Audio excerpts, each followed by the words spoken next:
Hi guys, welcome back to the channel. Today we're going to talk about downsizing in place.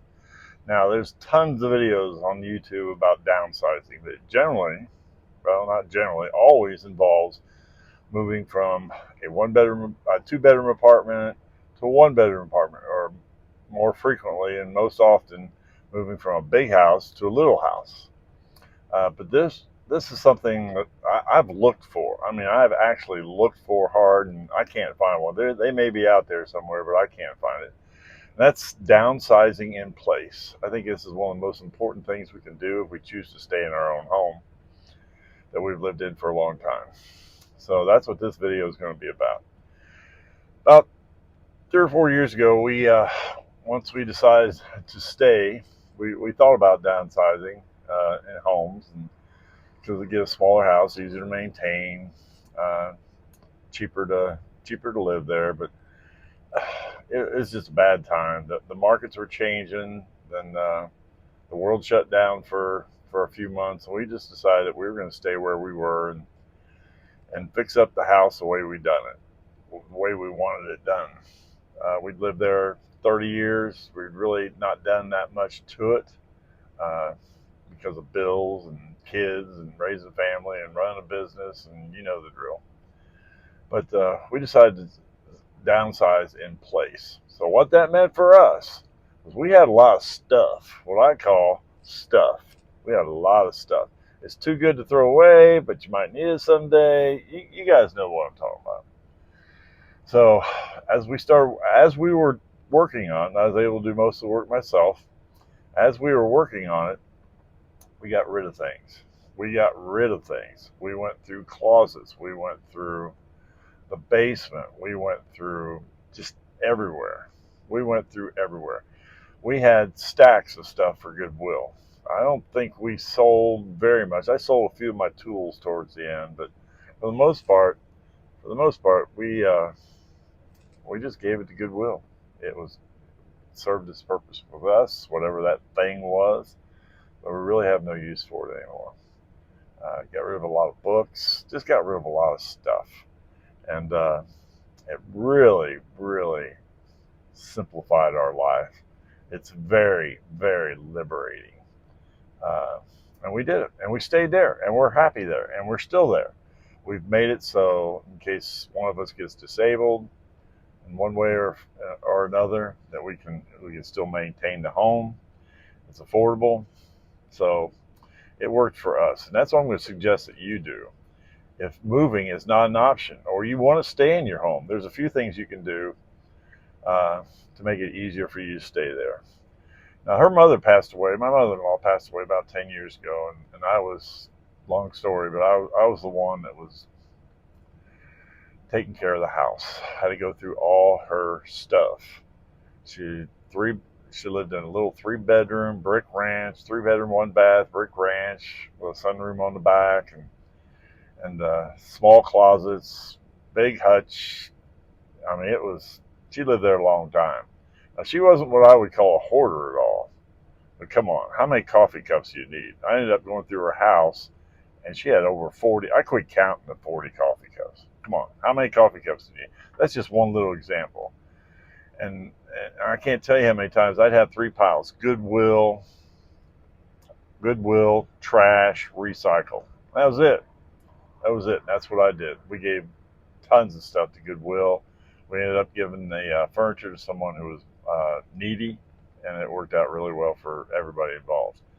But it got me thinking during that time, I don't ever want to do this to my kids. I just don't want to do this to my kids. And I won't. Do it. We had a couple from church one time, about 7 years ago, I guess it was now. I had my real estate license. I had a bunch of rental property, not a bunch, but I had some rental property, and I wanted to sell them. I was ready to get out of the market and kind of kick back a little bit. So I was getting ready to get out of the market. So I thought, well, I'll go ahead and get my real estate license. I'll save a ton of money. And I sold them all. I was a listing agent. And I sold them all. Should have held on to them a few more years, but that's all right. That's another story. That's water over the dam. But there was this one couple from church They wanted to sell their house. So I went to their house. I didn't buy their house. I knew where they lived. They lived in a lower middle class neighborhood, decent neighborhood, older neighborhood, and tiny house, little Cape Cod. I went in and talked to them. As soon as I walked in the door, I thought, "Oh my goodness!" They were 66, 67 at the time, and they had decades, literal decades worth of stuff in their house, in their basement, in their garage, and it was really sad. They wanted to sell the house, and I said, "Folks, we just can't. I can't sell it like this. We're going to sell it as is. We're going to do it. Wasn't going to do any work for it. We're going to sell it as is. Probably an investor bought it, and an investor did end up buying it. Now, he was just overwhelmed. See, what happens is we get to a certain age, we think, well, someday we're going to take care of that basement, or someday we're going to clean out that garage and get rid of that stuff. Well, all of a sudden, Sunday comes, and you're too old. You can't do this stuff that you used to do, or you don't. I mean, physically, you cannot do it, and it's very depressing. So, and he was depressed, and she was in real bad health. She couldn't do hardly anything. So what I did, I got a bunch of guys from church, the men's group. We went over there, and I organized the whole thing. We got a 40-yard dumpster, and one Saturday morning, in about 3 hours, we filled that dumpster to the brim and got rid of stuff. Well, then I worked with him for another few days, and we got rid of this, we got rid of that, and found a buyer for this, found a buyer for that. So eventually they were able to sell their house. I just don't want you all to end up in that position. Here's a little caveat to that story.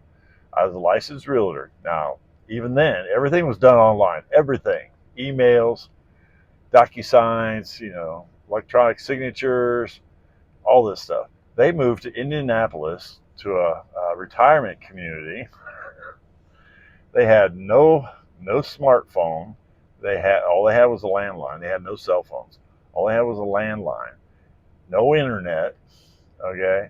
I'm trying to do this stuff from Ohio to Indianapolis, from the Cincinnati area to Indianapolis. And but I got it worked out. I figured it out, and they ended up selling their house, and they were happy, and the buyers were extremely happy because they got a really good deal on a house. Here's an example of stuff. When we were downsizing, I had a flashback to a memory when we moved 30 years ago. We had a smaller house, a lot smaller house actually, and we had what people call a junk drawer in the kitchen. Just stuff in there. Nobody knows what it does. It's generally things you don't use on a daily basis. And when I was rehabbing that old house, so after we moved out, so we could sell it and move into the new one. We already moved into the new one, but to sell it, I had to redo a lot of things. I found that one drawer in the kitchen. I had to laugh. So I found a box. I dumped it in the box. I took it home, eventually took it home, stuck it in my basement. Well, let's fast forward 10 years. I opened that box. I just had to laugh. I didn't even look at it. I just gave it to Goodwill. Apparently, it was stuff that we didn't need anymore. So that's the name of that too. I just don't want you to leave your house a mess for your kids or your spouse. It's just not fair to them. And I just want you to simplify your life. Now, there are some advantages of simplifying your house and staying in your house and downsizing in place. There's a lot less stress. When you don't have to walk around stuff and move stuff, it's easier to maintain. It's definitely easier to clean. And it's easier to find the things that you have because there's a place for everything. It's not in some pile somewhere. It just simplifies your life in so many ways. The main reason what motivated me, I was older at the time, but what really motivated me, what if I dropped dead? What if I dropped dead and stuck my wife with all this stuff and this chaos? Now, we weren't messy and we weren't hoarders, but we just, like most couples, we just had a lot of stuff.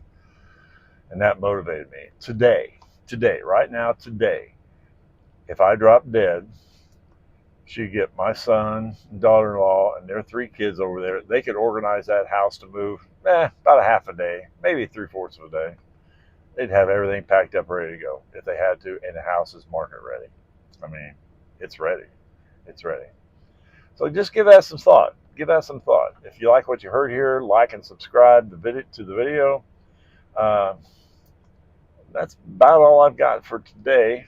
That's all I've got for now. But until we meet again, I will continue to press on towards the goal.